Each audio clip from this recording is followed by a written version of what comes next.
as you all know, this is going to be in English right now. So just remember that if you do not speak English, you will be able to go and see the replay afterwards in a few days, and we're going to add the subtitles in English in French, sorry, as well. So it's going to be okay. And if you want, there is another room right now where we have the Tente Rouge going on in French. So do not hesitate if you're willing to. But we're really happy to be with Robina Courtin right now. I'm going to share a little presentation of you. So Robina Courtin, just to introduce yourself a little bit, you are a former radical lesbian feminist revolutionary activist, and you now work full-time teaching love, kindness, and compassion within the Buddhist community. So we're really happy to have you and to have you share your view as well of the practice of sisterhood, universal and caring love, and essentially based on your experience of feminist activism. Just Okay. just to remind everyone, do not hesitate to ask your questions in the chat. And I will just ask Robina first if you can just introduce yourself a little bit and tell us about your First experience. of all, can I not see all the people?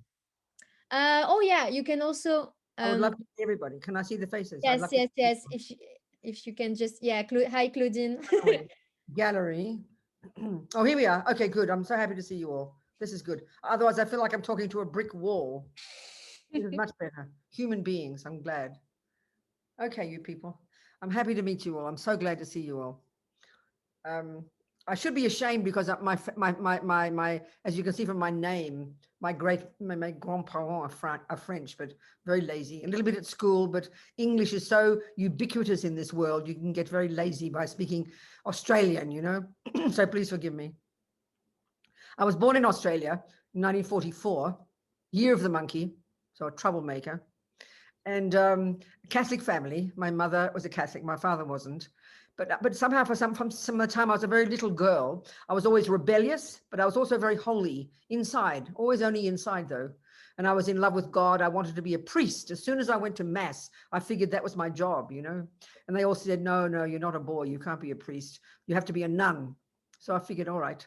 But somehow that was very strong in me, this two parts of myself, very rebellious, always questioning. I went to a Catholic, actually French, I was educated by the French nuns, Sacré-Cœur. There's many of those convents in Australia. And in one way, I loved that. I mean, because it was something, because it was feeding my heart, you know. But over the years, I became, I think by the time I was 19, and then I decided it was good by God. Hello, boys, you know, it was boys for me. And then soon after this, I went to London. I was 23. In 1968, I went to London, and I was basically ripe and ready for revolution. I think that's the really way to put it. Always analyzing, always thinking. In all my life, I didn't want to have a husband. I didn't want to have children. I didn't want to be confined. I think I always wanted freedom, you know, somehow very strong, my nature. So I think then in London, I was kind of very, first of all, hippie, and then very radical left politics. And it was very quick kind of movement, all the time internally trying to understand what is the world, what is the purpose of life, what is happiness, why is there suffering. So it started with being Catholic, very devoted, then kind of hippie, then communist, then somehow then sort of at the same time, at the time of all the Black Panthers in America. And I was very involved with black jazz. American music really moved my heart. I think when I was 15, when I first heard Billie Holiday, it blew my mind. It opened me up to a whole world, you know, of humanity. And then I think strong political activist, black politics, and then feminist. There was maybe 1969, 1970, and then very quickly radical feminist. I liked the idea of radical. But then myself being radical, that kept going. So then I became radical lesbian. But not just radical lesbian, I became radical lesbian separatist feminist. Always very extreme in my mind, you know. So then soon after this, wanting something spiritual again, and then when I was about 30, meeting these Tibetan Buddhists. And now here I am now, 45 years later, still a Buddhist. So first of all, there's nothing in my life that I have been that I've thrown out. So I'm a Catholic, hippie, communist, feminist, you know, I can't argue with this. It's completely integrated. But of course, the major part of me was when I was a feminist. I'm not black, I'm not poor, I'm not working class, but I am female, you know. And it was very profound for me because I'm so radical, and I had no interest in being married and having babies and trying to please men. It was very powerful time for me to really discover how I identify myself as a female, you know, and seeing the way we suffer, of course, as a female. It was very powerful. And at that time, because it was new, we were seen as garbage, you know, so it was quite intense. So the thing that I found working in politics, in political, you know, one of the biggest problems when you're in the group that is low, when you're in the low group, whether it's racial, whether it's female, when you're in the group that is low, and of course we all know, you know, the default group of the world is a white male, isn't it? We know this. Now I think I'm joking, but they finally discovered there's a group called white men. When all these insane white men, you know, nearly try to take over American government, everybody thinks, oh, they're just boys, you know. But if it's a girl, they would have killed us. If it was a black person, they would have killed them, you know, but because it's a white boy. So finally, people are realizing there's a group called white men, and they're the problem. About time. Anyway, I'm joking, but not joking. But the most powerful one for me as a feminist at the time was when I saw how, because we were the low group, how women harm each other, how we are against each other. But you see that in all communities. Look at when there's suffering in any group, you turn against each other, you know, you turn against each other. Why? Because we want the approval of the boss. And this is something I want to talk about because in the Buddhist psychological model of the mind, which actually is pretty intense. I think often in the world, we think Buddhism is about being mindful or something very cliched. But actually, it's a very marvelous view of the mind. And I know when I first heard the teachings, it was very profound for me at the beginning. I'd been this radical lesbian separatist feminist. I'd seriously hadn't talked to men for 2 years. I lived in Australia. The woman I was with, she bought a property for women to live, and she called it Amazon Acres. We didn't even allow boys to be there, 5-year-olds, you know. If you had a penis, you're not allowed. So we were serious. And it was a very powerful, good time for me to try to find out who I am, what is reality, you know. So then when I realized I couldn't keep hating half the human race. When I was very communist, I didn't like the rich people. When I was a Catholic, I blamed the non-Catholics. When I was a hippie, I blamed the straight people. When I was in black politics, it was the white people. When I was a feminist, it was the male people. So I realized there was something missing. I could not hate one half of the world. So it was a very powerful time for me to realize that I had to, even though I'm a feminist, just in a way stop all the time defining myself just in that way. So when I met these Buddhists, it was very shocking initially because Asians are very patriarchal. I mean, you know, I'm sure in India still, in some little places, they put the live wife on the funeral pyre of the dead husband because she's a chattel, she's a piece of property, you know. But I think it was a very powerful time for me when I heard the Buddhist teachings, because they talk about mind or consciousness. They don't talk about a soul, and they talk about reincarnation. So when in our very core, we're neither male, we're not female, we're not human, they're just packages. They're just kind of temporary packages. But our true nature is wisdom, compassion, these types of things. That was very strong for me. I realized in this life, I am a female, but I've been a boy in countless lives, you know, so it was something very powerful for me to get even beyond the female one. But nevertheless, I am female, and I know many Buddhists are very happy to have a person who is female being a teacher, because in the Asian tradition, it's always the men, you know. So it was a very important time for me. So here I am now, a Buddhist, whatever. But the biggest problem, when the Buddhist view of the mind, they talk about attachment. We can easily misunderstand that. But the deepest way this attachment works, and you'll understand what I'm saying, is this, since we're tiny, that we have this primordial emotional hunger to be approved of. And the assumption there, think about it, the assumption is, why would I want someone else's approval? Because I must not approve of myself. It's very logical, you know. And this is the suffering of all of us to one degree or another. We're kind of this half a person. We don't think we're good enough. We're always dissatisfied. We don't like the way our body looks. This is everybody. We always want someone else to approve of us. And since we're tiny children, this is automatic. It's something very primordial. And so, of course, this is the worst suffering, because the reality is everything we are is right here. We are already fantastic. Everything is in there. We just have to discover it, you know. That's a very powerful idea. So to become, we have this nice saying in English, you need to become your own person. This is very powerful. So anyway, here I am all these years later, being a Buddhist, but internalizing everything I've done in my life. So I don't know, Julie, maybe you want to ask me some more questions. Yes, thank you. Your life was so intense. You were talking about hatred and how you stopped hating half of the world by becoming a Buddhist nun. Um, so, No, what? even before that. No, even before that. That wasn't when I became a Buddhist. I Okay. realized I had to stop. It was not working to hate people. I had to learn to find another way. Then eventually Buddhism came along for me. That was what And and happened. why wasn't it not working? Was it because it was also toxic for yourself to stop hating men, for Well, instance? I think that's one of the most fundamental things. You could call this the Buddhist approach, but Buddha's not a creator. He doesn't own these ideas, but they're pretty nice ideas. I think it's what is so powerful, and this happens to be the Buddhist view, but let's see the truth of it. If it's not true, it's nonsense. It's not a question of believing in something. If we look, this is the key point. If we look into our own heart and we identify, we all join the universe. We're all the same. We've got love, we've got compassion, we've got jealousy, we have depression, anxiety, anger, fear, low self-esteem. I mean, Buddhist psychology, the same words for 2,500 years.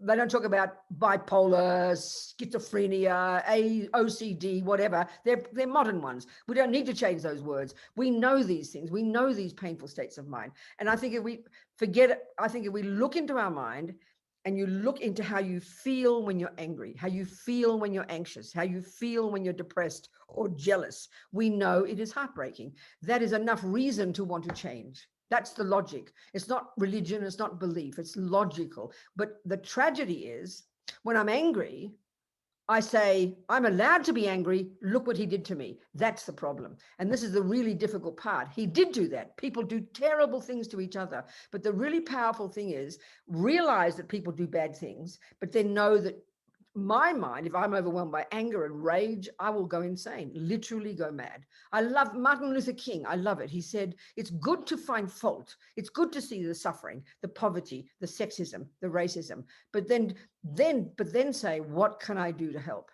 That's action. That's when it's really powerful. Anger isn't seeing fault. Seeing fault is good, but then anger's on top and then you become paralyzed. So when we can see that anger and anxiety and depression and all these break my heart, destroy me, that is what we can change. We can also, and then we can change the outside. Then we have more powerful and more able to act to help the world. So, to a feminist who is really struggling with the hateful men and other feminists who don't agree with them, for instance, your first advice is to say, just start by changing your mind, right? It's unbelievably the hardest job we'll ever do, but it's and it's not religion. You don't have to believe it. It's really logical, but it takes courage. It takes courage to see this. My sense is if you look in the world at any political activist, the really successful ones, they're the ones who aren't losing their mind with going crazy, screaming, yelling, shouting. They're the ones who are powerful because they found who they are in themselves. They're content with themselves, but they can bring people together and they can never stop acting. This is an amazing quality. When you're overwhelmed by your own pain, overwhelmed by your own suffering, you can't help anybody. So we've got to, while there's a nice analogy in Buddhism, a bird needs two wings, wisdom and compassion. The wisdom wing is working on yourself, putting yourself together, becoming your own person, becoming powerful and confident and patient and humble, but powerful. Then you can help others. Then you can do the compassion wing. This is a process that we can't avoid. We can't cut this process. You have to do it. Then you can be effective. But the one you mentioned about the politics, this is the trouble. Every group I was in, not just feminists, this is what I learned. Every political group I was in, we were so full of idealism and perfect, going to change the world. Within a few months, who are you fighting with mostly? The other groups. You forget the real enemy. This is typical human nature, and this is a real tragedy. This is the one we have to stop. This is so difficult because we get stuck in our views. So when I was a radical lefty, there were so many socialist, communist, left groups. Even now it's the same. They hate each other more. And the same with feminism. I know when I was first involved in the group in Melbourne, it was all very idealistic. And then soon we divided into the spiritual feminists and the radical feminists and the lesbian feminists and the socialist feminists, and everybody fought with each other. That's the tragedy. That part we have to cut. You just destroy yourself. Thank you. And in the chat, Charlotte is asking, what does it mean to be a radical lesbian concretely? Oh, well, I mean, okay, I've got a feeling, it was a long time ago, 45 years ago for me. the way I understood it then, I mean, I wasn't, I was pretty intensely involved. First feminists, the general ideas, and then radical feminists seem to be, from what I remember, and the different people who've written about it, I'm not a scholar. It was just more. It was really became serious. I mean, better to answer the question, radical lesbian. That was when it really became philosophically for me. Philosophically, it just made sense then. I'm not saying now, but then it was so logical. If I was going to be a feminist, it had to be a lesbian feminist. And then, of course, even the separatist feminists. I don't even know if there are people like that now. Are there radical lesbian separatists now who don't even talk to men, who consider men useless? You just don't need men, period. Are there many feminists like that these days? I don't know. But those days it was very powerful. And that seemed to me, with my extreme mind, that seemed to be the logical conclusion. And I was really arrogant. I looked down at any woman who to get married and have children, I thought, how could you be a feminist? Because my mind is more extreme, Do you understand? I know I'm not like that now, but it was very extreme. It just seemed logical to me to be on the outer edge of that philosophy. But, that's silly. It's too fundamentalist. And is it also a form of like validating yourself, your ego, telling yourself that so I'm not having children, so I'm a better feminist, so I'm excluding you? See what I mean? No, I not even worrying about not having children, because these days we know we don't need a man.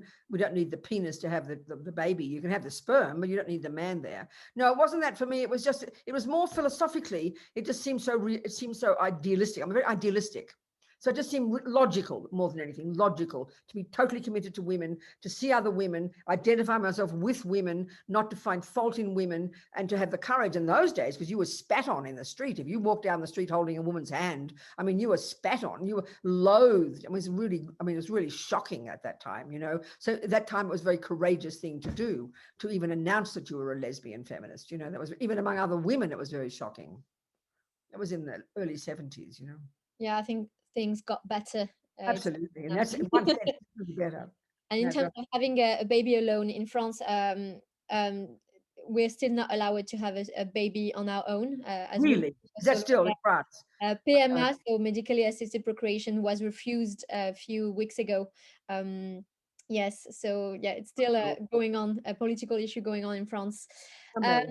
Claudine in the chat, just so you know, Claudine Monteil was also a feminist activist in the 70s, so she can relate, I think. And I believe okay, good. Happy to see you. You can say. And she's asking in the chat about the relationship between religion and feminism, and she's asking, what about Buddha and women's image and condition?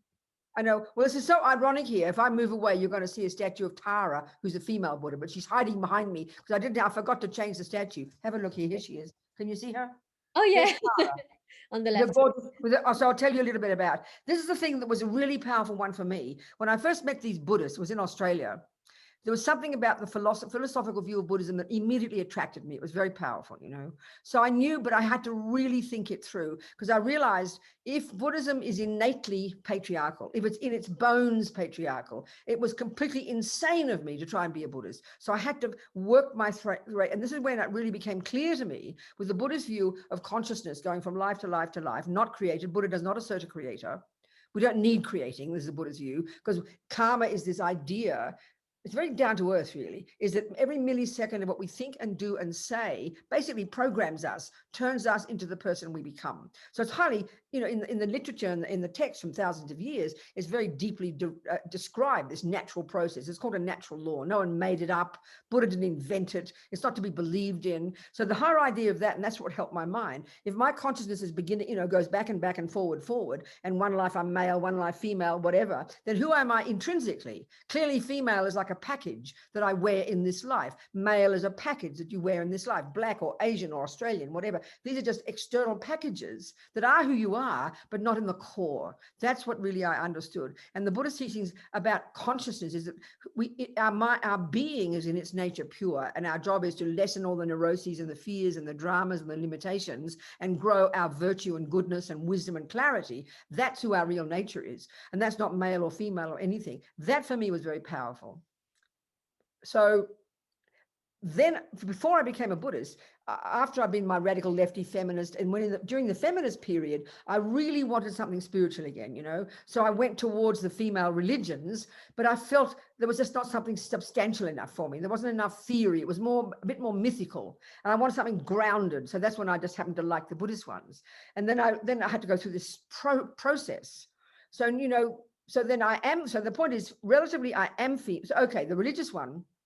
Yes, Buddhism, and it shocked me in the beginning, already being a radical feminist, I never said the word he, I was always they or he or she, right back then, right? And I remember shocking when I was reading all the Buddhist books, and I'm an editor, so editing these books, and it's always about he, because of course, all these Asian men, when they write, they're writing to men. Of course they are. That's the default mode, But so I knew I had to learn to look at that. And again, if it were intrinsically patriarchal, I could not possibly be a Buddhist. It's not possible. So then when I began to learn the more esoteric teachings in Buddhism, Buddhist Tantra, Buddhist Vajrayana, where they talk about, they have all these kind of archetypes, these different kind of forms of Buddha, female, male, peaceful ones, wrathful ones, all kinds and shapes. And they're basically just images. I mean, this is Tara.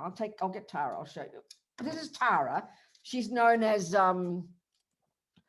all these different images, and you learn to do these meditations where you identify with this energy. Her energy, this female energy, is often considered to be powerful, cutting through the obstacles, successful, fearlessness. She's like she cuts fears. So when you learn to do these meditations where you visualize, and you even visualize becoming Tara, you identify. It's like positive thinking. You identify with this energy, and in the end, you end up. So these many female Buddhas, different kinds of shapes and forms. So there's this kind of much more expansive in that view. This is like typical Buddha back at the time of India, the one that you'd see, but this is the more esoteric kind, and there's male, female, all kinds, peaceful ones, wrathful ones. There are female ones who daggers and would cut through delusions. So it's very powerful psychologically, and that I find very, very appealing, because then I realize it can't just be about men. Asian culture, of course it is, Tibetan culture too, but there's some.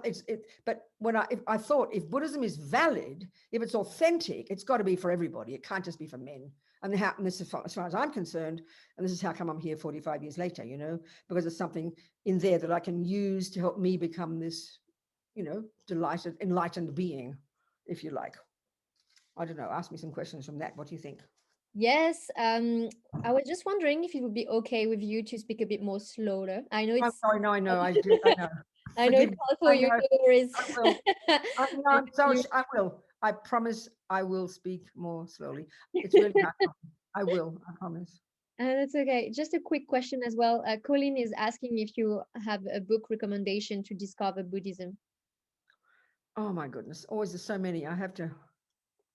Can I think about it and let you know? Yes, you can. There's so many now, but I've got to think about what's appropriate here. I'll think about a couple and I'll let you know.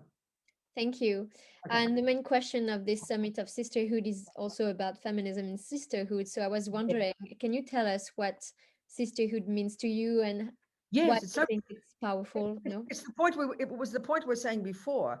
If I look into my mind and I have low self-esteem, I don't think I'm valid, and it's reasonable to think that if the world out there is always pointing to me and saying you're just a girl, you're nobody, you're nothing, and this is the trouble. If we have this emotional hunger that relies upon other people to say who I am, then of course I will feel hopeless. I will feel ugly. This is why we kill ourselves, because we're not being seen as worthy. So we have to stop relying on that. And we have to learn to become happy with who I am, delight in my qualities. I have to be happy to be female, to be delighted to be female, not to be ashamed to be female, see my good qualities. Now, when I can do that in me, then I can see it in other women. But if I'm just wanting other people's approval, then I'm going to go against the women to get the men's approval. This is the worst disease we have, So I have to do the work here. I've got to start here. Then I can see other women and identify they're just like me. They're a mirror image of me. But if I hate me, of course I'll hate other women. It's logical.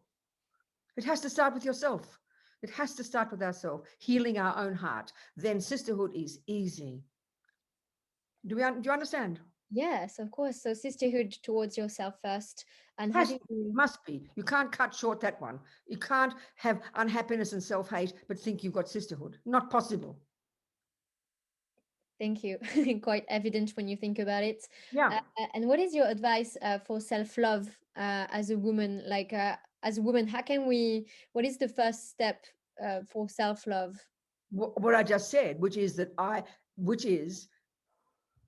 I've got we've got to learn to look at ourselves in a complete way. So the irony of ego, the way Buddhists talk, the irony of ego is we emphasize the bad things. We're dissatisfied. Everybody on the universe knows this. We are always dissatisfied. I'm not enough. I'm not thin enough, not fat enough. The eyes aren't right. The ears aren't right. I don't have enough. My food isn't enough. I don't get enough. She doesn't love me enough. This is always this sense of limitation. This is the irony of ego. This is the tragedy. When we start to see that, and then I sort of joke and talk about all my roommates in my head. So we've got anger and jealousy and low self-esteem, but we also have love and intelligence and compassion and courage. They're also there, these roommates, but they don't have such a loud voice. It seems the other voices are the loudest ones. Everybody is the same. It's kind of ironic, you know? So we have to cultivate this way of listening to our own thoughts and really reconfiguring our viewpoints. So changing the fundamental view of who I am, discovering I have got good qualities and growing those parts of myself, growing my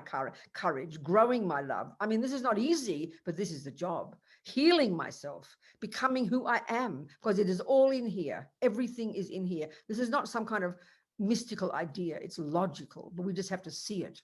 It's the same with other people. If you only find the fault in that other person, you don't see any good qualities because the faults loom large. We have to really redefine who we think we are. All the qualities are inside me. It's up to me to grow them, and the other rubbish part to lessen them and become this whole person. These are easy words to say, you know, but this is the job, and it's the hardest job, but this is the job we must do. Then I can help others, then I can have sisterhood, then I can change the world and not go crazy. And once you have done the work with yourself to Yeah, love who you are, as Sonia is asking, how yeah, do you deal as a Buddhist with being confronted with concrete systemic discriminations that sometimes feel so much more powerful than you are? exactly. This is exactly the point, but this is again my point. If I'm overwhelmed by my own pain, my own anger, my own anxiety, and then I see the suffering out there and all this outrageous systemic stuff, sexism and the outrageous thing that happens in the world, it will overwhelm me. I won't be capable of handling it. It will crush me. But when I make myself strong and clear, I can handle anything. That's what I'm saying. Any good political activist will never give up because they are confident. They're confident because you've healed yourself to some degree. That has to be the first step. That makes you happy, and then it qualifies you to help others. Then it qualifies you to not go crazy in the face of the nightmare of all the world. You know, then you have this enthusiasm to never give up. But if you're easily hurt and upset and get angry and jealous, it will crush you. It's so clear. Do you understand? Yes, very clear. And with that, I was wondering, how do you, when you feel some hatred, how do you like put it aside on the very moment? What is the first thing that you I must do? know. I Um, think, it, yeah, I understand. apart from breathing. Very good question. No, it's such a good question. But part of the problem in that is the part of our problem in our culture, in our psychological approach, and our, you know, the trouble is we don't notice the problems in here until they're vomiting out my mouth. Until I'm in bed, so depressed I can't move. So the biggest issue, and this happens to be the Buddhist view, but it's intelligent. We need to learn to this is why some simple kind of practice every morning, whatever you want to call it, meditation, I don't care what you call it, that you're training yourself to step out of your head for a few minutes, and then you bring that into your life. And what that helps you to do gradually is listen to the thoughts deeper down that inform the emotion. So it's too late in the middle of fighting with somebody to then put it aside. It's impossible. You can't. It's too strong. That's why if we have to learn to listen to our thoughts, the more subtle thoughts, deeper down, and hear the anger there and the jealousy and the fears. And that's where you kind of, it's like Buddha's like a cognitive therapist. You learn to reconfigure your conceptual stories, especially about yourself. This just takes time. And then you're able to manage the emotions. And then you won't get out of control. Eventually, you won't lose the plot. But we don't notice this is trouble. It's sort of like you're driving at 150 kilometers an hour on the freeway, and you notice your wheels are falling off because you've never paid attention. You've never thought about your wheels. And that's our problem with our emotions. In our relationships, at work, we don't notice what's going on in our mind. And Tibetans point here when they say the mind, you know. We don't notice what's happening until it becomes emotional. Then it's kind of too late. So you've got to pay attention. This just takes time. So you can start to hear all these conceptual stories deep in our bones that inform our emotions. That's where we can begin to get control. That's really, it's cognitive therapy, but at quite a subtle level, you know, and it's logical. It just takes time. Do you maybe have an example of seeing yourself in being in a situation where you felt this anger and within feminism, and you managed to overcome it with all this? Do No, you I never overcame it. I prided myself in being angry. I shouted. I mean, one of my policies in the early 70s in London, I was always very sincere in my philosophy. So when I was a radical lesbian at the time, I think, I'm not sure, I don't remember. Yeah, I must have been. So, you know, because then in those days, everywhere you walked, men on top of you doing all those things. It was kind of violent, you know.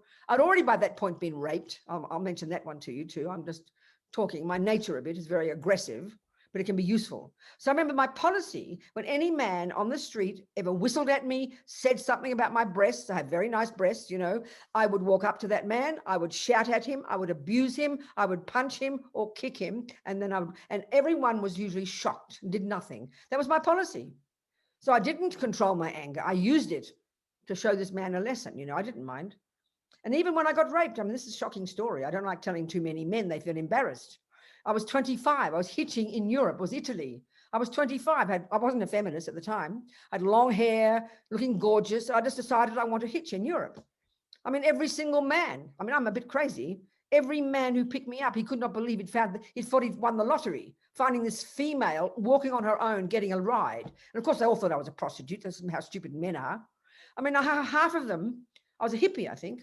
Yeah, I was happy and I was very friendly hippie. I'd have sex with whoever I wanted to, you know, I didn't mind. It was men at the time. But I remember I got raped by these two guys in Italy. They weren't Italian. And I was in this car and I knew I was in trouble. It was the first car, had two men. I couldn't get out. There was no door in the back. It was an American car. And I knew I was in trouble. But when they decided to rape me, I mean, this aggressive person comes out. I don't have much fear of violence. I've had violence all my life. My father abused me sexually. I've been held up with guns. I just, for some reason, don't have fear, which I've learned a lot from. So these two men, I knew I couldn't get away with it. I started arguing with them and shouting at them and abusing them. They became like my boys. I became like their mother. This is what I've learned so powerfully. Women have unbelievable power in relation to men, but we don't realize it. This is what I learned, and I wasn't a feminist at the time. I wasn't a Buddhist. I wasn't anything. I remember I knew I had no choice but to have sex with these two men. I turned the whole situation around. I knew I couldn't escape. So I pulled my trousers off. I lay on the back seat. I said, come on then, rape me. Well, of course, what could these poor pathetic boys do? They couldn't rape me. They were hopeless. They were totally embarrassed, completely ashamed, upset. They couldn't get their penis up. I mean, I'm sorry, these blunt words. But that's what I learned then. I cannot describe it. It's like yesterday. This is 1969. I'll never forget it. It was so a powerful experience. I realized that when you feel powerful, when you're not a victim, you don't suffer. It was like my party story. I did not suffer. These men probably feel more upset than me because I was in control, you know. I mean, I didn't plan to do it like that, but that's what I learned unbelievably. I've learned this so powerfully when we come strong, and it's not easy. It's not easy when we become confident. And that's closed the power of women. Just in 1 second, I knew I had the power. And these are two Puerto Rican gangsters. I've been dealing with people in prison the last 25 years in America. These Latino gangsters, their job is to kill men and rape women. So I know these guys. I know them well now. I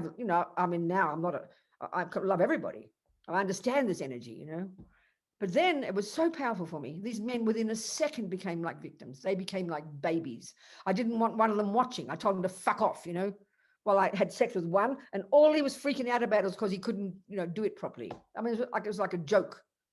It's an intense story. I don't like to tell men sometimes because they feel so embarrassed. People feel sorry for the men when I tell this story, you know.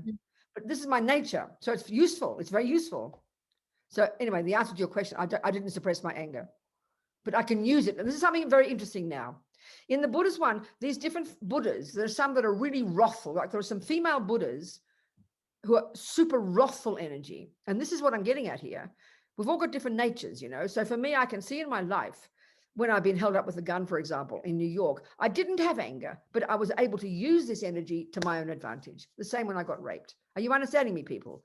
But that's very powerful. So you don't suppress. You know, first is to have control over the angry thoughts. I don't have that anymore. I don't get angry thoughts about these men. When I hear about crazy men now, I don't have angry thoughts, but you're able to be strong in the face of it. And that has to come again from the internal work, you know. I know that was a long answer. I'm sorry. No worries. It was very intense and interesting. Thank you for sharing all of this. And you were also, talking about how you're not feeling this anger towards those men who abused you. Ironically, at the time, I was not. It's very curious. I was not angry at all. Really interesting. I kind of, because anger is linked to the victim. When we're a victim, there's actually what we're experiencing is rage, and usually rage because we didn't have the courage or the strength to do something. So because I was able to express this and be the boss, I was the boss, you know, I was in charge of the situation. These boys, they were like my boys. So how could I dislike them? These boys, you know, these boys, for God's sake. I mean, they're outrageous. How dare they rape? But I turned it around. You know, it was a very interesting experience, just emotionally observing it. I didn't intellectually plan it like this. It just, when I look at the experience later, it's very interesting. Because when you're in control, when you are the powerful one, you don't need to be angry because you're doing action. It's only when we're suppressed and feel like a victim, that's when the rage comes out, you know. Yeah, I see. And what advice would you have for someone who has been in such a situation of abuse and who like how can like because I feel like you can feel some compassion towards those men. How do you develop this love and compassion when you've been abused, you know?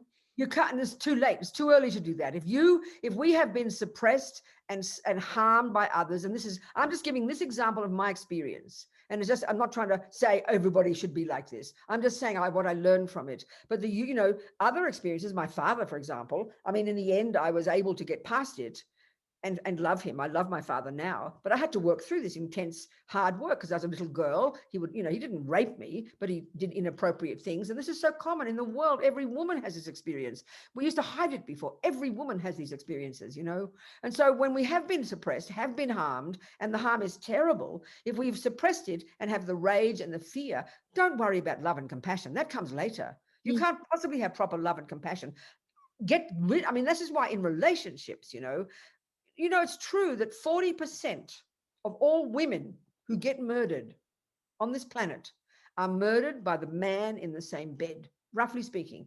That says I'm not talking male or female here even, but it is that. But look at the fear we have, the hopelessness. When you feel like a victim, you don't feel you can do anything. You don't feel you can choose anything. You feel you are nothing. So then you're just this victim. So that is what causes all our pain. When we can realize that they do harm us, men do rape, the system is shocking. It is outrageous. But when you feel this hopelessness, that's when it's sort of like I'm not blaming, we allow the suffering to happen. But when we become strong, it's still garbage out there, but you've gone past it. You've learned. So it has to be always again the inner one first. Deal with. So have that rage against your father. If you've got a boyfriend or a man who's abusive, get out of his way. But we don't even have the courage to do that. We've got to have the courage to say, I am leaving. Goodbye. I mean, those 40% of women who got murdered because they didn't know what to do. They have no power. They go back like a moth to a flame and get abused. This is the nightmare. So we need to blame the oppressor, but not from the victim mentality. It has to be from a position of strength. Then it can't touch us, but then we can act to help others. That's what I'm learning. I'm learning that all the time, So we've got to realize how we're feeling. Love and compassion will come later. Don't worry about that. You've got to have it for yourself first. Then it's easy to have. Then for me, the work I've done on my mind, it is easy to love my father. I love my father now. I understand because this is the irony, Anybody who harms another has to be limited inside. There's no question. They have to be having limitation. They have to have no sense of their valid self. That's why they harm others. But you can't see that until you've worked on yourself. You don't say, oh, the poor thing, he can't help it. No, not like that. So I love my father now, but I had to work through it. I had to first let go of my anger and my pain and my frustration. And then now I love my father. He's dead now, but I can love my father, no problem. But this takes time. It needs a lot of unpacking inside, starting with ourselves. Don't worry about the father. Don't worry about these people. Leave them alone. And when your mind is ready, then if you want, when your mind is more content, love comes naturally. But one step at a time. Have power first. Say goodbye. I'm leaving here. Not be a victim, you know. Are we communicating? We are. If we Good. if we have any, if you have girls and guys any questions, do not hesitate to put them on the chat. Yes, if that's okay with everyone, I would like to go back on the topic as well, which is about sisterhood, essentially within feminism, because since the beginning we've been discussing a lot about divisions Yeah. as well.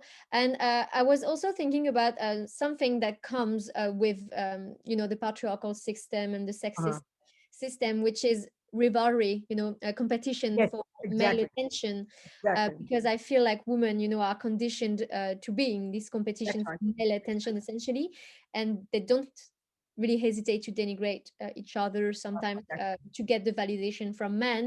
That's right. How, how, according to you, can we overcome this as well, and how can we work on this in our daily lives? That's right. Well, that's really the way I've been talking in general, always the same answer. It's like we have to first recognize it. We have to first recognize what is it in me that makes me criticize my sister so I can have the man approve of me. This is the one, I'm the deepest one in us, this need, the way we identify ourselves in a limited way. And I need, the only way for me to feel that I'm worthy is if I get approved of. So who do you get approval of? Whoever's the boss. So Mm. if you're a black slave, you need approval of the master. If you're a woman, you need approval of the man. Whatever the dynamic is, it's the same story psychologically. So I'm back always to the same answer. I'm not trying to be like a broken record. We have to start looking inside and do the inner work. And that was what was amazing about being a feminist in the beginning. We had all these consciousness raising groups. I remember this phrase, consciousness raising. That was really the work we were doing. It wasn't talking about what the men did to us. It was talking about our own minds. That was what I learned. When I was a radical lefty, we didn't do that. When I was into the black politics, I'm not black, so I didn't do that. But when it's your group, and in this case, female, we have to be together, and you have to look into our own limited views, our own lack of self-respect, our own fear of being who we are, and our need of approval. This is the fundamental problem, and that it acts out in every aspect of our life, It's the fundamental work. You can't just, it's not just political activity. That's what I learned when I became a feminist. It's not just political activity. It's the inner work first. It's not cliched. It's profoundly logical, That's the answer. That's the answer. So that demands integrity. It demands courage and a lot of authenticity and truthful to yourself, You've got to be truthful to yourself. Because wherever it was, when I was living in Melbourne, first in London, and then I was back in Melbourne, and then we lived in this commune, about 6 or 7 women, and that was terrible. I cheated on one of the women. I took her girlfriend. It was just, whether it's in the group of political groups or even in the house, you can see it so easily. It's whether it's in 2 people, it's the same problem. And I remember it was awful. We fought, we had these fights, we had these dramas, accusing each other, cheating on each other. It was so poison, because we weren't starting with ourselves. We weren't getting authenticity. We weren't being honest. We weren't working on our mind. It was all theoretical, too much theory. It sounded also grand. But if you don't do the work in yourself, it's like empty words. I can't stress that enough. Does Thank that you. make sense? It does make sense to me, and I hope you can let us know on the chat if that makes sense for you too. There were a few questions about more about Buddhism. Good, go on. Leticia was asking, how did you meet the Buddhist people? How Okay, I understand, was yeah. it for you? Sure. Well, I was about 31. Now, my evolution from the Catholic to the hippie, the communist, all that kind of was a very intense period for me, very consciously trying to find the way to see the world. I was never looking for partners much. I never wanted babies. I didn't want a house. I always wanted truth and freedom. This is what drove me in my life. I'm not trying to sound holy, just as how it was. So then moving through these different political views, which became experiential for me. And then I realized at this point, when I realized I couldn't keep hating most of the human race, something had to change. But at that point, I was strongly looking for a spiritual path again, but not quite knowing what. So that was when I started doing martial arts. And martial arts, for my nature, it suits me very well. You know, it was a very powerful way for me to discipline my energy. I liked it a lot, really enjoyed it. So I began doing martial arts. And then I think then I went to New York, and I always wanted to go to New York, you know. So in 1974, I went to New York and lived there for about a year, and I did karate there in a women's dojo. And that was when I fell in love with one woman. We were living together in the village in New York, and that was a very powerful time for me. But that was when I was really moving towards wanting something spiritual again, you know, but not quite knowing what. So then I went back to Melbourne, and then I was doing karate full time. I felt I'd found my path, you know. I really liked martial arts. It suited me. Every day, training every day. And then this crazy car accident happened, and these two women, their car broke down in the middle of the road. So I got out of the car to push their car, and then this other car drove over my foot, just my foot, and I felt my foot break, and I fell on the ground, and I thought, no, I can't do karate, you know. I was devastated. It was very extreme. So then I saw a poster. I had nothing else to do. My foot was broken. I couldn't do karate. And then I saw this poster of this particular Buddhist course in part of Australia. So then that was it. And I went to it. And it's felt to me that this philosophy that I'm living now, and I'm supposed to teach, my job teaching, that somehow that was finally in a sense, my life led me to that point. That's how I felt it. So it was a very organic process. I was looking for something spiritual. I didn't quite know what or where. And then sort of this accident literally stopped me in my tracks. And I then went to this course. But then it was an enormously painful time for me. This 2 months I was there, and all these men, all the teachers were men. It was so shocking. I can't describe how shocking.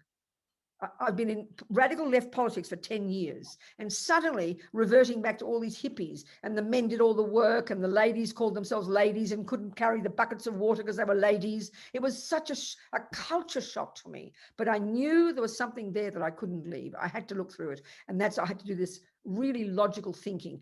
Is there something valid in here for me as a woman, you know? So all I can say is here I am 45 years later. Thank you. Very clear. And there was also another question from Leah, who is asking, Yeah. did you succeed being independent regarding the approval of other people? Sorry, say that again. What? I think it's more, how did you succeed being independent from the approval Okay. of other people? No, I don't think I am yet. The Buddhist approach, it's interesting, just out of interest, the Buddhist approach, the Buddhist view of what we're capable of in terms of giving up anger and attachment and all these things is way more subtle than I think we would think in our neuroscientific psychological views in the modern world. The Buddhist view is much more radical. So we've got this incredible potential. You know, this word Buddha is referring to the person who has thoroughly rid the mind of all ego and all fears and all neuroses, and has complete and infinite compassion and love for others. So it's a much more long-term job. So I would say it's an ongoing process. I'm in the process of doing it. I'm confident in the process. So this is in the ongoing daily work of knowing your own mind. I mean, okay, I'm using the Buddhist views. The view of karma makes a lot of sense to me. I mean, I tend to say that Buddhism, I don't just say I believe in it. This is really, I think, ignorance, you know.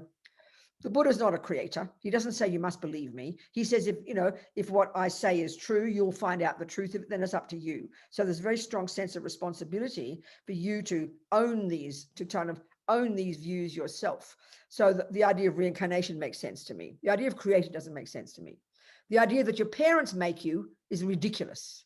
They give me my body, but the Buddha's view says we have a consciousness which is not physical, and that's my own consciousness, and it goes back and back, and everything I think and do and say programs me, and I am the one who turns me into the person I become. So for me, that fundamental view of reincarnation and karma, as expressed in the Buddhist view, and it's very extensively dealt with in the literature, this is a very powerful view that causes you to own yourself. You're not the victim of somebody else. You're not the handiwork of a creator. You're not the handiwork of your parents. The external world world does play a role, but you have the power to know that you're in charge. And that grows every day, every day, every day. So that's based on the Buddhist view, which I find very appealing and very workable. So it's an ongoing process. It's an ongoing process. And that means when you can have some sense of confidence in who you are, then you're not always driven by fear of saying the wrong thing, doing the wrong thing. Oh, I don't want to upset people. This is how we talk, you know. I mean, some interesting experience. I remember one, I think, Australian nurse living in England. She wrote a book. She worked with dying people. She wrote a book called The 5 Greatest Regrets of the Dying. And the greatest regret, this is very interesting, was that I didn't follow my heart. I didn't do what I really wanted to do. Instead, I did what I thought other people expected of me. This is the same problem. Always fearful of, you know, oh, I've got to make sure you get approval.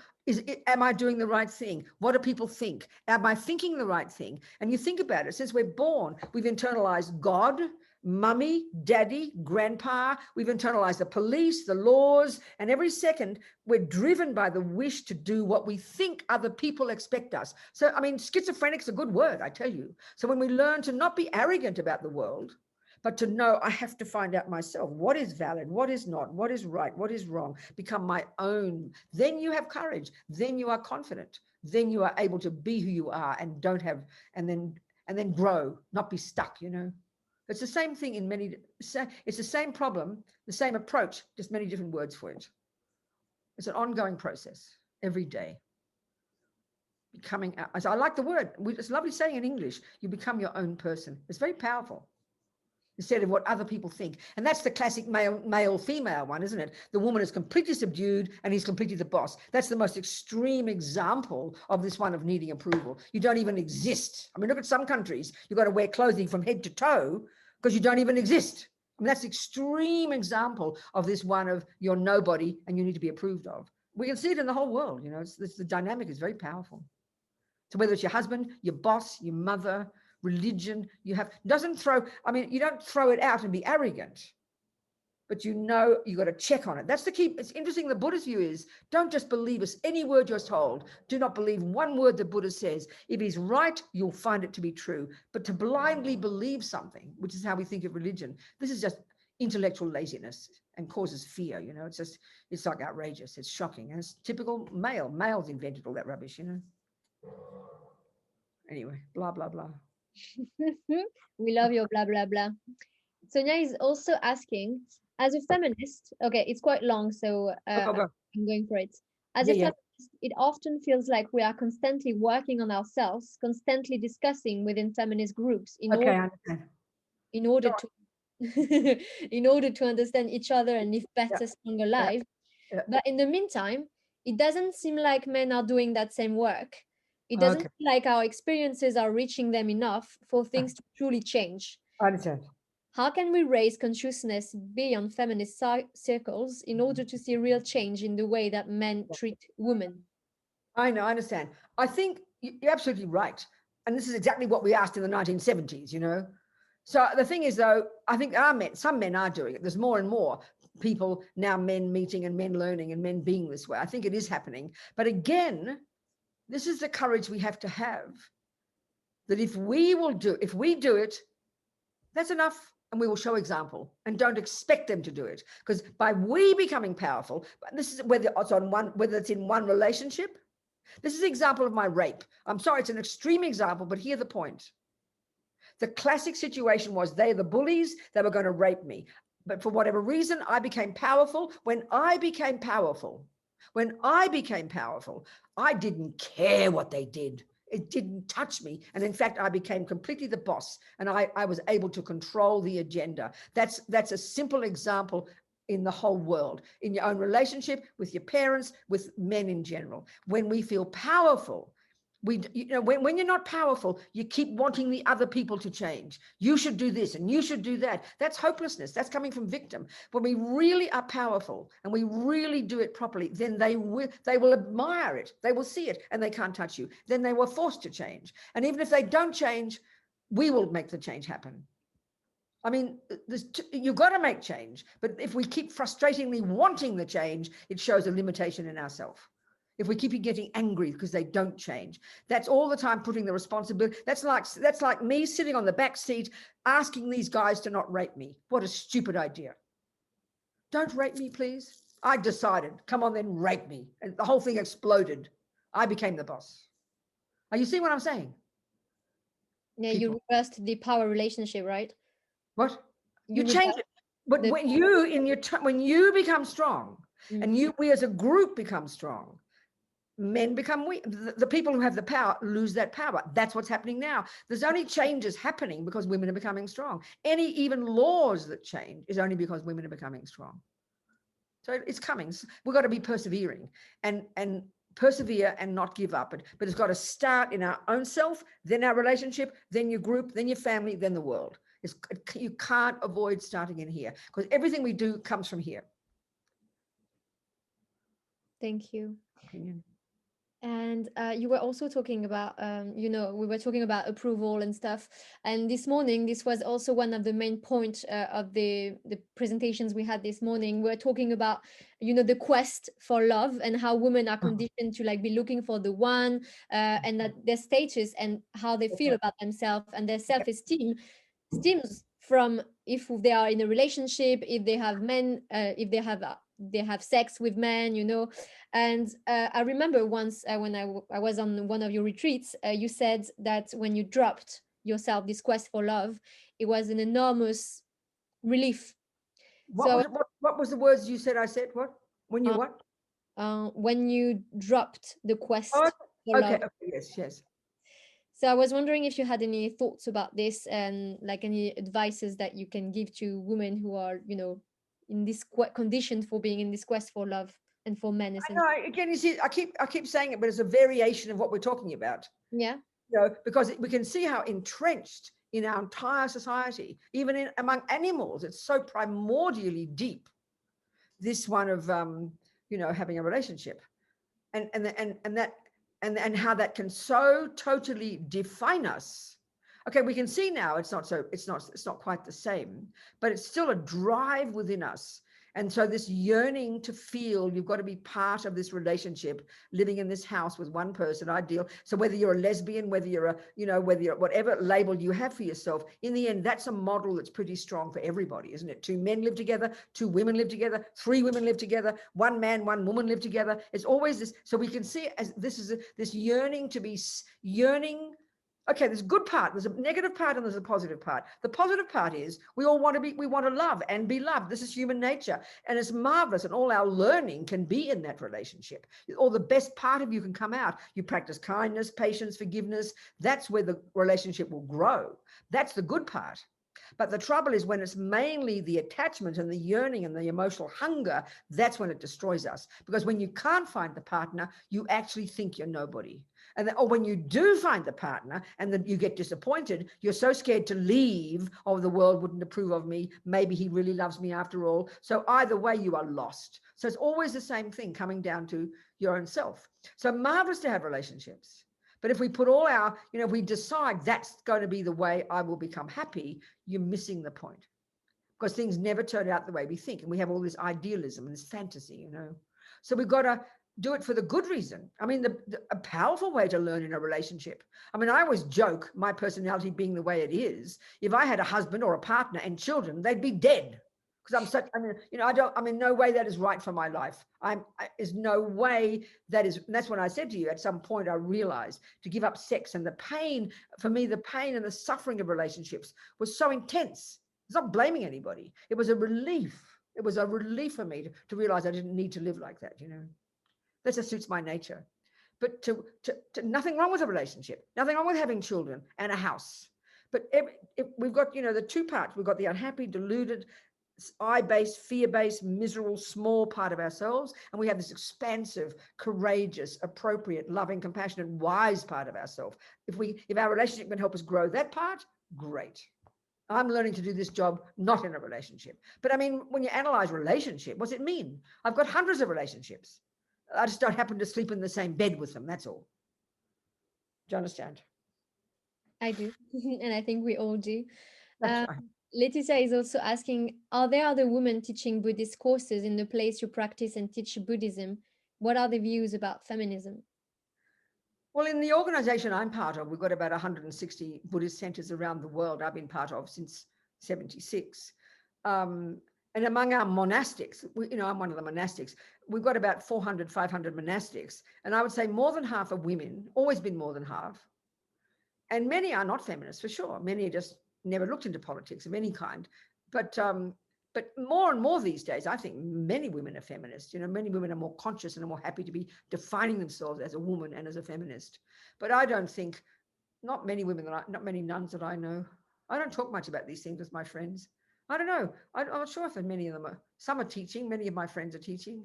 They're feminist. Some degree they're feminist. I don't think many of the women I know have experiences from a radical point of view, not activism. Most haven't had political activism, I don't think. I'm not sure. And is it like quite frequent within like your community to have people with feminist views? Not really, or No, yes? I don't think so. I'm not sure. I really don't know. No, of course, it's a very big thing. There's one English Tibetan Buddhist nun. She's a different community, but we're friends. Tenzin Palmo, and she's famous because one of her books was published called Cave in the Snow. And she became a Buddhist nun in the 60s. And her teacher, I mean, the teachers I've got are both men. I've got many teachers, and they're two Tibetan monks.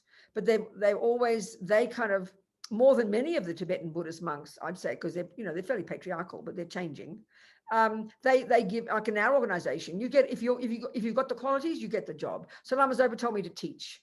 There aren't many women teachers in Tibet, but among the Westerners, there are many women teachers because that's what you do in the West. So they're very equal in that sense. So the other thing is this woman, her teacher only spoke Tibetan. He had all these male students. She was the only female. She talks in her book how she really suffered as a result of this sexism in among the very traditional Tibetans, But in my organization, because we're mostly Westerners, more than half women.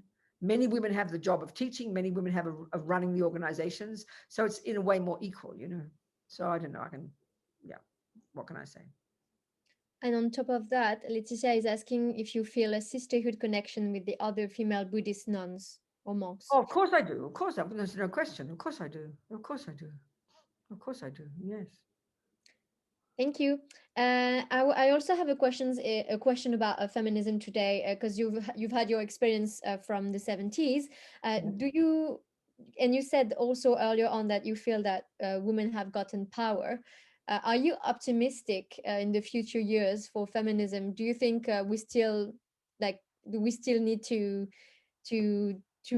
give a lot of efforts? Like, No how do you question. see the future for Oh, of feminism? course. I mean, you can see these views. I mean, if I take the Buddhist view of reincarnation, these are ancient views, not just historically, but in our minds. So you could easily take the view that you've been a female in the past and you're born a male now. So then and you bring your stuff with you. So not even just in terms of historically changing things, but from mind streams, if you change yourself, you bring that into your next life and you can affect other people. So either way, of course, but there's the views that we label male, female, sexism, all this, they are deeply, profoundly entrenched. We can't just stop. You've got to keep working, keep working at it, because it's still true. We see them, as much as there is feminist activity in the world. If you go to some little small village in some poor country, who's heard of feminism or politics or anything else? They just know they're this little woman and they do the dishes and that's it. I mean, I go on a pilgrimage. Every year I lead a pilgrimage to India, to the places of the Buddha in India and Nepal. And we have a group and it raises money for this project I used to run called Liberation Prison Project, dealing with people in prison, especially in America. We started that in 96. So we raise this money for it. And every year we go to these places in India. I mean, there's 1 billion people, and you go to these little villages that have not changed in 1,000 years. You talk to these women there and you see how they're treated. Nothing hasn't changed their lives. Nothing filters down. Maybe now with more television and more phones, it will filter down from Mumbai. It'll filter down from Delhi. But in every country, it's the same. The poorest, most isolated little group of people, there's a woman, there's a man doing their trip. There's the arrogant man.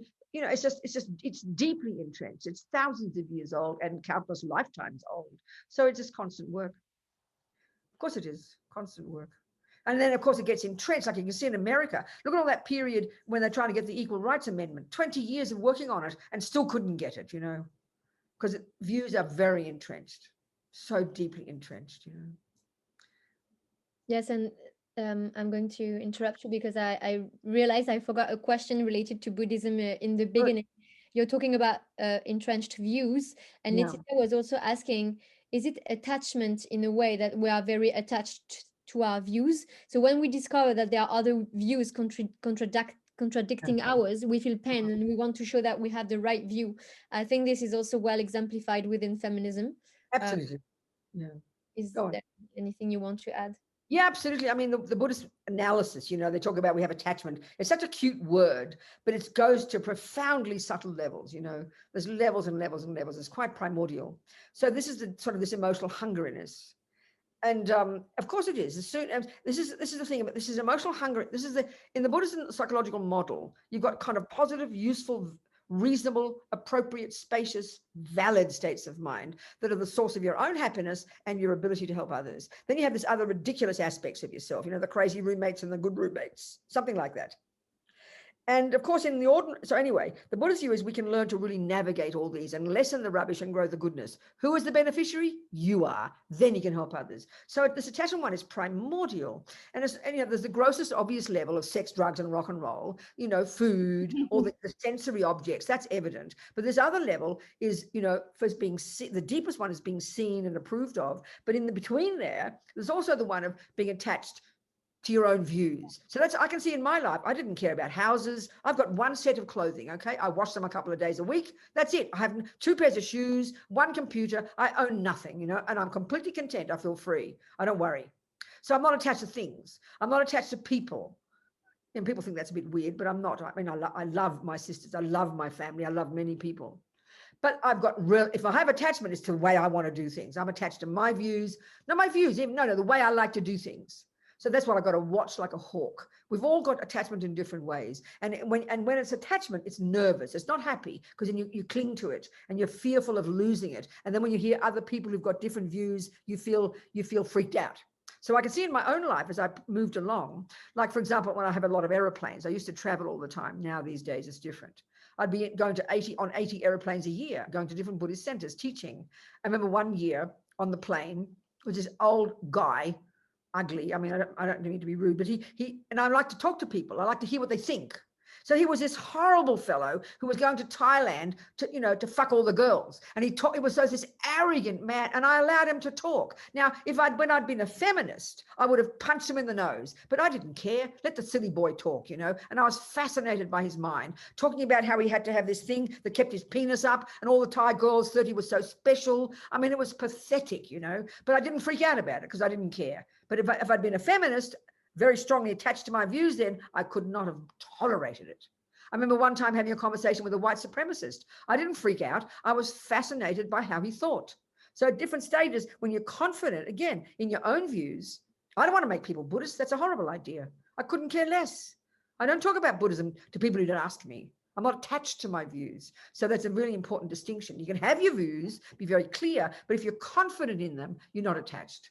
If you're attached, you're not confident. You're holding on to them. You're freaking out. You can't cope with the other. That's a very powerful point. We can all see that in ourselves, And I think that was the last question in the chat, but Okay. I also wanted to ask you one last question Yeah. before we either do a meditation or we go. We've been asking since the beginning of this summit to these guest speakers one word to define sisterhood. Is there one word that comes up to your mind quite instinctively when we think about sisterhood?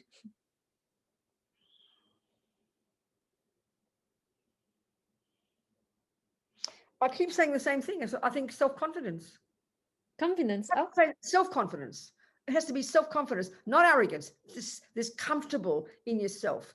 Self-confidence. If I've got that, everybody's my sister. Even if, that's, I know that's true. And if I take it to the broader view as an incidental point, I could feel some humanity in that ridiculous guy and his stupid looking dick and going to Thailand. You understand? Even those rapists. Then when the self-confidence and who you are. So the word self-confidence, I mean, it sounds silly, but maybe that word, self-confidence. That's what Tara represents. Maybe we can do a 5-minute Tara meditation. I don't know, but we don't need to do a meditation. Maybe enough is enough. As you wish. No, Maybe you go on. can let us know in the chat if you would like to have a small meditation on maybe love and We'll do a very quick meditation. I'll do a very quick one using Tara, this visualization of this female Buddha, okay? okay. Just a short Simple, one. yes. A little guided visualization. We'll do like 10 minutes, no more. Give you the taste. All right, it's Okay? perfect so that we can stop at 20 and then we have an artistic performance. Oh, good. And yeah, before we do the meditation, can you just maybe put in the chat your website so that people who want to go on a retreat with you can have a look, or maybe after the meditation as you wish. You can put, it's just my name, robinacourtin.com. Okay, And there's my schedule there. Yeah. here we go. Okay, that's it. So now, okay, just be very comfortable. If you want to do this with me, you don't have to do it, but just be very comfortable to sit where you are right now and just close your eyes. And we'll do 5 minutes, maybe 7 minutes. Very simple. Treat it like a very natural activity. We're just using our creative imagination.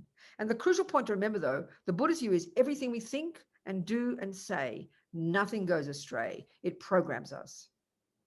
It's quite powerful.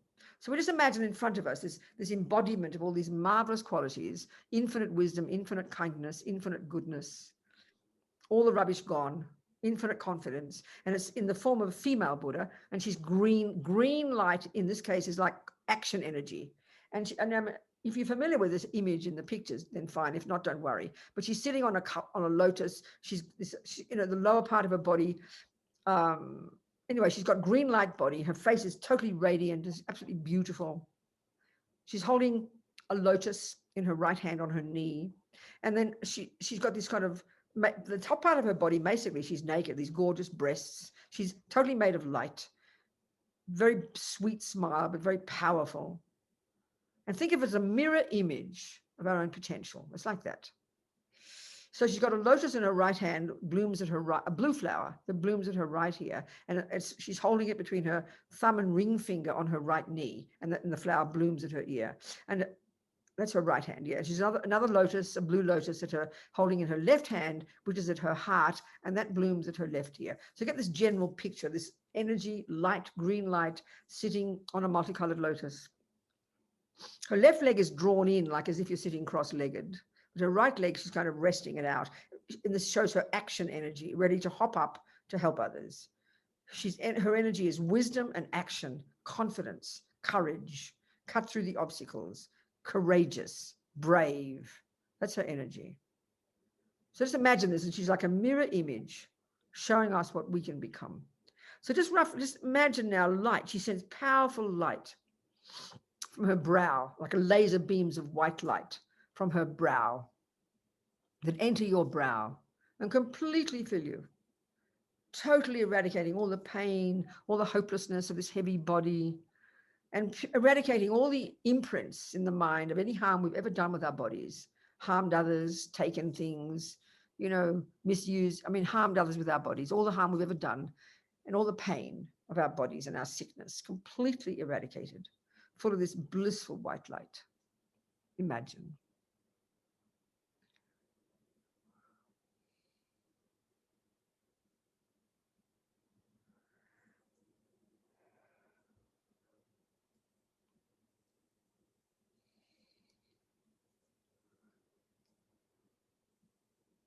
So now from her throat, she sends radiant laser beams of red light that penetrate our throat and completely fill us. And this time, you imagine eradicating all the nonsense of our speech. This is us humans, isn't it? So much nonsense speech, our inability to express ourselves properly, all our harsh speech, maybe the speech that isn't true, maybe the speech bad-mouthing people, talking about people behind their backs, which is one of our favorite activities, all the harm we create for ourselves and the harm we do to others. All of this eradicated, full of this blissful red light.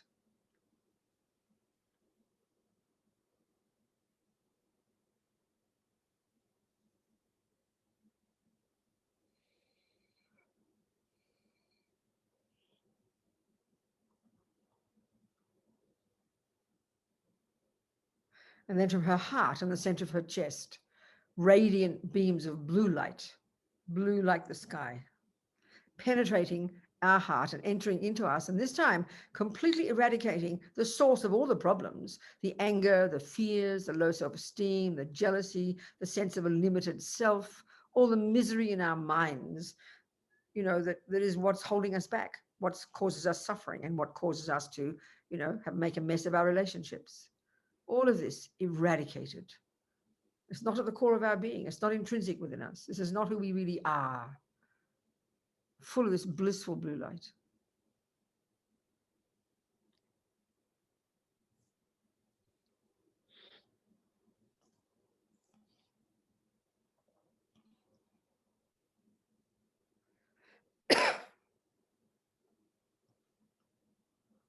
And now imagine she descends one more time.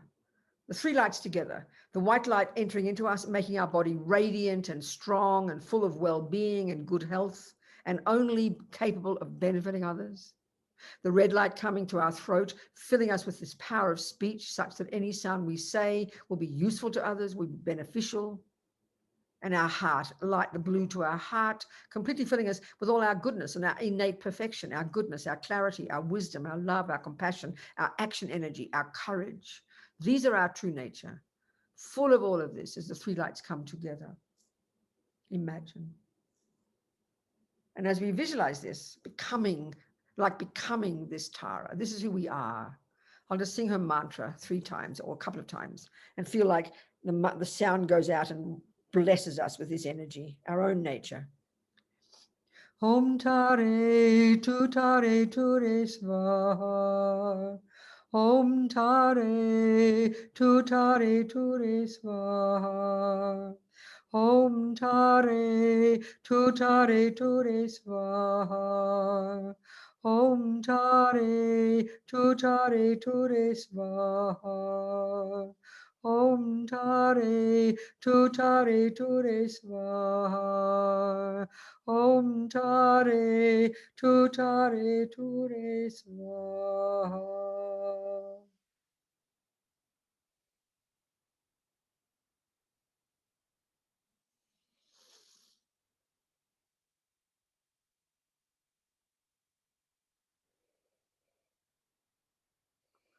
Okay, that's it. Just a taste. Little taste. Thank you, Robina. Yeah. I think it's enough. Yes, have we got one more question, maybe before moving on to a different vibe? Yes, that's right.